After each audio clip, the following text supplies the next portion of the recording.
I started, went to college for classical guitar performance, and that's when it just opened up a whole other world of number one, a challenge. Like, I thought I was a pretty good, guitarist. So I'm like, geez, I got to lose the pick. I got to put all these fingers here, and all. It's a lot. It's a crazy brain trip.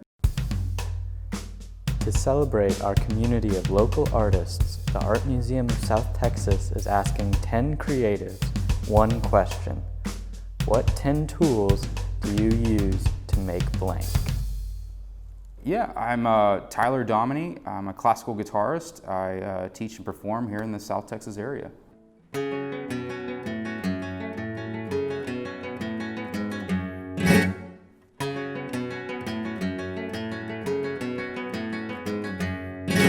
So obviously, number one guitar, I'm playing on a classical guitar where the bottom three strings are nylon, the frets are going to be wider.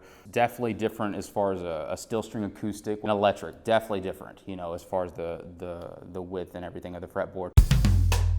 When it comes to fingernails, I prefer real nails. When I used to play a lot of flamenco, I would be, so hard on my nails with all the strumming, and it's very abrasive, and you're trying to keep up with the dancer. They're gonna just file through your fingernails. So I'd have to go to the nail salon and get the fake nails just done on just this hand and things of that nature. Now without nails, you're just basically, see, it's a dampening. It's not as, you can't get that punch.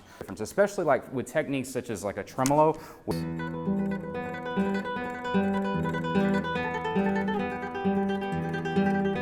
Without nails, good luck, that's all I gotta say. We're not standing up. What we basically have is a chair and then of course our footstool. Some people will use like a little pillow or kind of a cushion to raise or elevate the guitar as well. But I'm kind of old school when it comes to that, and I just use simply a footstool or my guitar case or a book or something like that, whatever's at hand to elevate that left foot. The music, we need some, really good music, some composition, sheet music and things of that nature. Because I play a lot of what was within the classical guitar, lineage. Inspiration. A really good helpful tool specifically for guitarists is to keep the guitar out of the case. When you're at home, keep that guitar visible, available. You would be surprised how much you're going to pick that guitar up just being outside. Like, oh, mentally, it's put away. I'll get to it in the next 5 minutes or another 10 minutes. And before you know it, it's been 2 or 3 days since you picked that guitar up. So you want to keep it out and available at all times. Seeing live music, going to concerts, as many as possible. I tell my students all the time, go out there. It doesn't matter what genre. It can be rap, it can be, flamenco, it can be classical, it could be jazz, it could be blues, it could be rock, it could be heavy metal, it can be anything. Just go out there and see some music. As soon as I get through, seeing a show, it's like, I'm ready to get to practice now. It's a therapy. Practicing guitar is like an outlet, emotionally. So if you're feeling down or upset or happy or whatever, just go to that guitar, have that outlet to kind of pour your soul out, so to speak.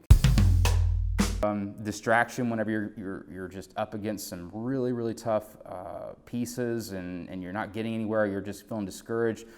Don't burn your guitar. Like some of my colleagues have broken their guitars. Just step away, go for a walk, get out in nature, go for a swim, go for a run. Just turn on the TV, just kind of get mentally away from it. Because man, some of these pieces, they will own you. It's like you're not going to get them overnight, and sometimes it takes years to get them up to the potential that you want them. So you got to just learn how to distract yourself, get a little bit away from it, and then come back to it refreshed.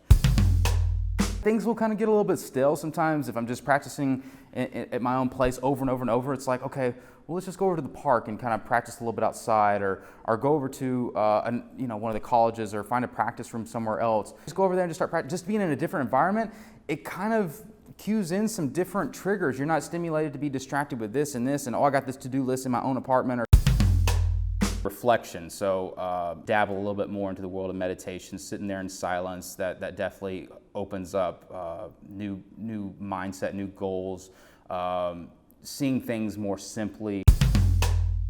Entheogenic plants, they can definitely raise your consciousness and awareness, help you see life from a different perspective, and help you grow as an individual and evolve. So I'll just kind of keep that at that. I think they're really useful, and depending on where you're at, the legality and whatever, be careful and be safe. But that has been a huge transformation in a positive direction in my life. And then the last thing is vision. You need to have a vision for where you're going, man. That was a big thing. Writing things on my calendar, plugging them in, writing things on little slips of paper, putting them on mirrors. I mean, just have these lists, these to-do lists, these deadlines. Having them all written down will change your life because you're making yourself accountable to these deadlines, and it's gonna push you. So you got to have a vision for where you see yourself going. And I've even had some students in their 60s, 70s that have had traumatic brain injuries, TBIs, and their doctors have said like, well, you need to go learn a new language or you need to learn an instrument. And starting to work with the reading of the music, the detailed, I gotta have this finger here, I gotta tap my foot, and all these things in combination really start to rewire your brain. It's very good for your brain, very good, very good. And and emotionally, man, it's like just sit with your guitar for a good 2 or 3 hours, it'll be okay. This has been a lifesaver for me. It is emotionally everything. I mean, it's really, I don't know what I would do without my guitar,